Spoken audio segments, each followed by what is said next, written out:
ولید عرب سلیمان برپرسی هوبا چاندنه یا باطل و نری رهبری گشتیه یا چاندنی دو کل پروسا ورگرتنا گلمه جوتیارن دو کی میوانه می لستودیا دو کی با کراستراز گلمه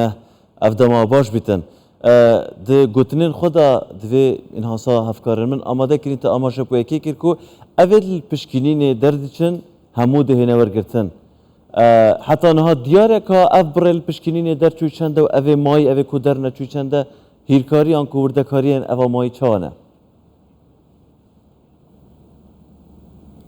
بله زور سپاس بوتا و بو بینرین کردستان 24 بله پروسس ورگرتنا گنمی هرش دوهی دست بکریا تانو که امشن بیشن 40 سیاره هاتینا ورگرتنو پریوا برن هكر ام حساب بكن يعني معدل كو هر سعره كي سيه طانتي دبن حدود 1000 طنه كالفان هدرو جهواتيا ورقتني افي كل بشكني نادر شوي گلک باشه گشتی اوه کو آماده بیت پشکینین کرن بری کو بزن کده درچی در ناشید افر جامعی کو لسایل نه هاتی ورگرتون دل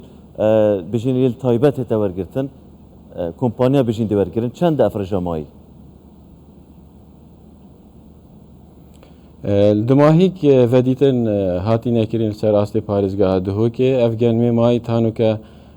جلا حكومة العراق ونهاتيا ورقرتني حدود 40,000 حتى 50,000 طنايا وكو تخمين أفغانم همي فالاكيريا وكو بيجبينيا احتمال أفريجا بهتا جوهرين شكي فالاكيريا نهاتيا كيشان وكو تخمين ما قلت بيجم حتى 40,000 حتى 50,000 طنايا باشه داد گوتن کو اف گنمیل جوتیارن پارسگاه دو که وی مای دل یه کمپانیا دل هولیری ورگرن اوی گنمی مای پشترات گوتن نه دل دو که هتا ورگرتن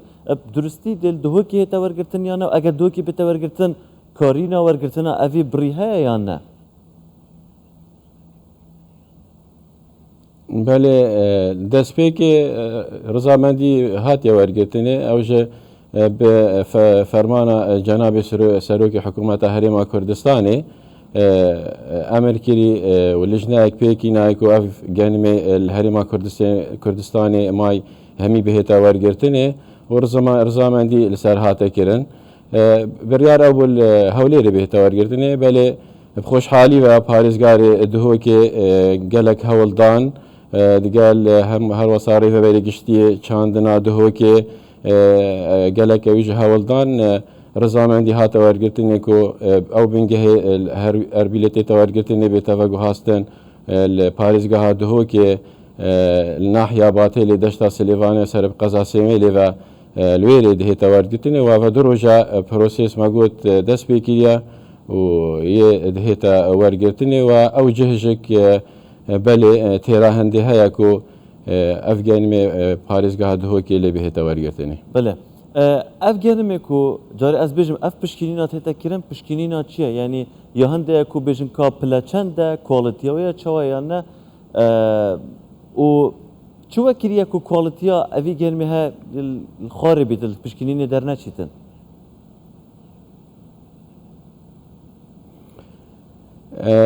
بشكنين هميل ديفوان مرجو شين بيجن مواصفات بازرگانية وزارة بازرگانية عراقي ديفوان مرجع دهتا ورگرتني افغان ميماي راستا زالرمند بيا جبركو افا بو ماوي شين بيجن هيفكي يوم بترا الخاليكي ديال فانغورا بانا والبرفي تشكاروجي رجع شهيت إذا كيم بيا وزنوي شين بيجن كيشاوي سفيك بيا و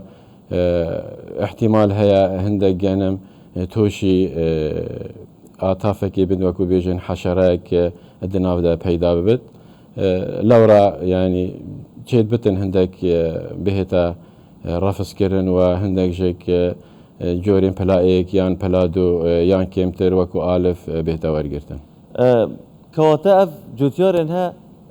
جنمي وانا هاتيا ورقرتن اف سري هيفكيا البيجين البندهان دبون الهفيان دبون سايلو جنمي وان ور بكرن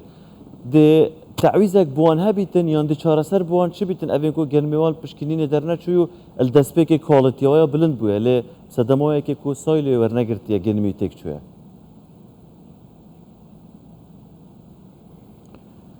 ام پێشبینی ناکەین کۆ پرێژە وەسا کۆ نەهێتە وەرگرتنێ هەمان ئەو ڕێژە البەرینۆکە سایلۆین عێراقی ژێنبەرین ینی شێن بێژین چەند ساڵەکە ئەف حالەتە هەبوون هەر دەست پێ کادرینێ گەنم هەبی تۆشی مثلا کێزا سنکی بیە الپشکنی نادەر نەچۆیە هاتە ڕەفزکردنە یان پەلایەک پەلە دۆ یان جوەک و ئالف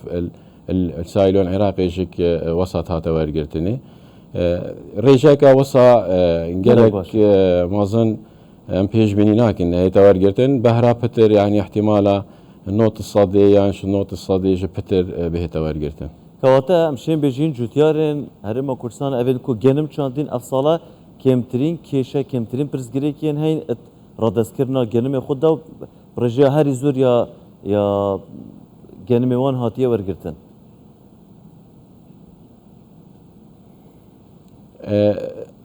ڕاستە مەگوت وەکی ئەف جهێ هاتیش هەولێری هاتیەوە گوهاستن بۆ پارێزگا هادۆکی ئەو ژوەک و ئاسانکاریەک بۆ جوتیارە هاتەکردنێ ژلای پارێزگارێ دهۆکێڤە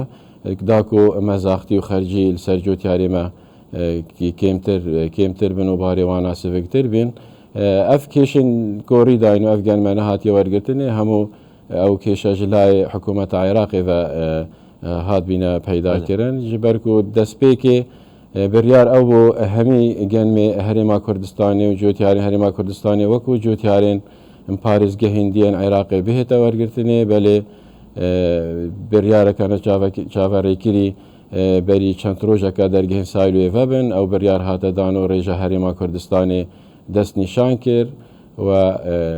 mebest ew bî yanî nevên پێشکەفتنا هەرێما کوردستانی وەکی بێژن بواری چاندنێدا و هەمی بوارێنێدا ینی نەڤێن هەرێما کوردستانی ئابۆرێکی بەهێز هەبتن لەورا ئەگەر ئەفگەنمە ڕێژاکە زۆر یال هەرێما کوردستانیە هەریوە لیژنە ژلای